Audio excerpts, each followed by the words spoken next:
Hi, welcome to Ride Alongside. Today I got my friend Billy here, and this is his Jamis Dragonslayer, and it's a 650B plus bike. It's a hardtail, obviously, and it's pretty much stock in some ways. In some ways it's been upgraded. So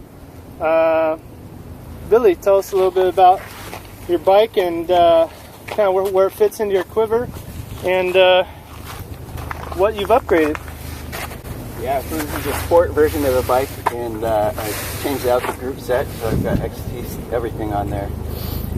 And it's nice, it's a little bit more durable and more easier to shift. And then I also upgraded the fork to a Yari, and it's a little bit less bouncy, a little more adjustment. I really enjoy that. The big tires is probably what I am enjoying the most about it. They really take a lot of the edge off, and the trails that are around here just real cushy, and I can run about 20 psi. Nice.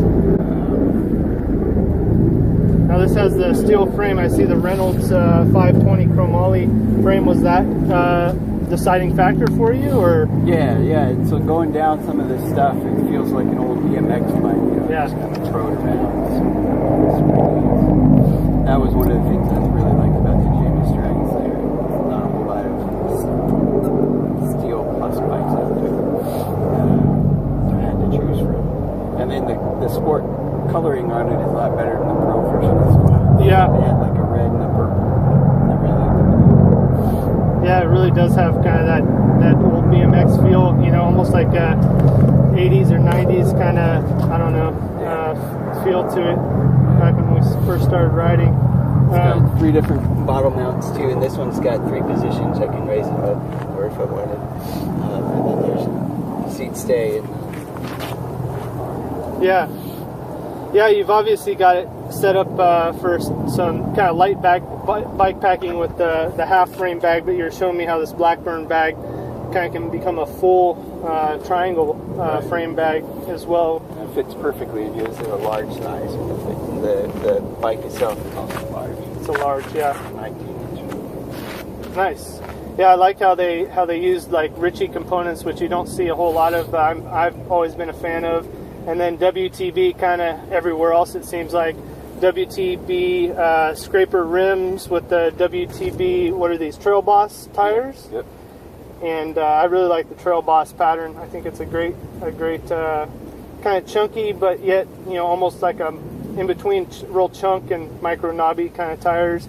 And really noticed a lot of edge gripping too. Yeah. I have a lot of camber on this. Yeah, they really do have a lot of knobs there on the edge. And they're real kind of blocky. Yeah, the WTB tire rim combination I found is really good, and you don't see that used a whole lot, which I'm kind of surprised of. They made kind of a system to integrate the two together. And yeah, you got the anything cage down below. You've got rack mounts here, I noticed, kind of top and bottom, right, which is cool. And then you've got the adjustable dropouts too. So is that, I know you ride a 29er single speed as well. Is that something? That was something interesting too I really liked about this bike, is just the versatility of it. Yeah. So I got this bike after the single speed. I got a Nash bar single speed aluminum hardtail bike with a little air fork in the front.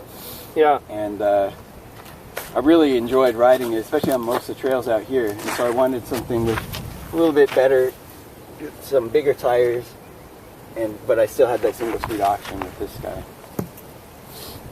Yeah. So that's really interesting. When I got it set up too, I had to adjust it a little bit. Oh, really? The build from the shop had the axle was not quite aligned right. So okay. you do have to be careful about, is making sure both sides of the dropouts are right in line with each other. They line up well.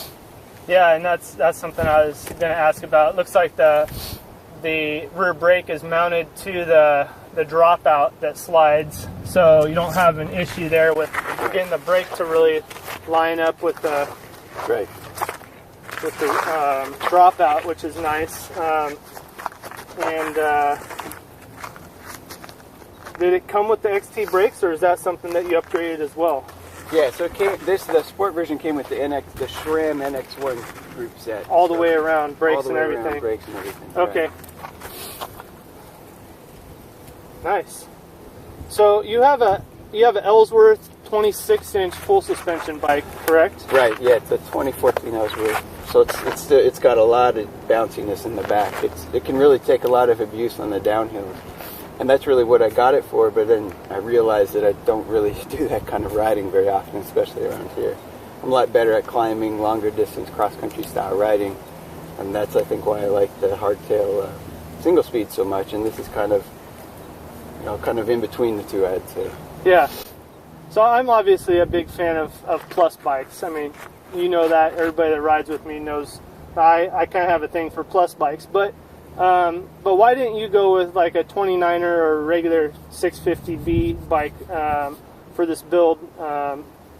What drew you to the plus bike, or what do you have in mind for this bike that's different than, you know, your regular 26-inch tired bike and your 29er single speed?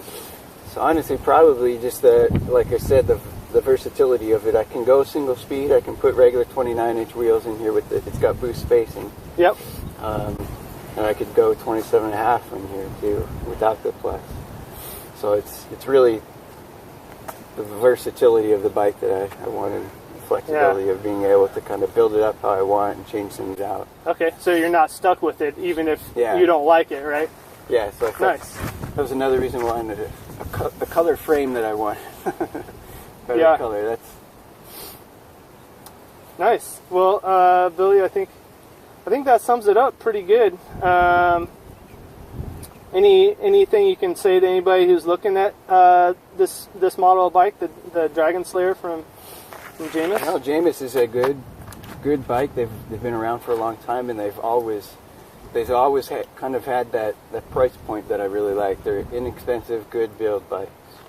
Yeah, I've always felt the same way. They've made great race bikes throughout the years, and they're really building good plus bikes right now. I agree. It's hard to find steel plus bikes out there that can do the bike packing thing and can also be a good rig for just your everyday, you know, group rides and trail rides around your local trails. So great. Well, I'm Nick from Ride Alongside. This is my friend Billy and the Dragonslayer. Thanks, Billy. Yeah. No problem, man.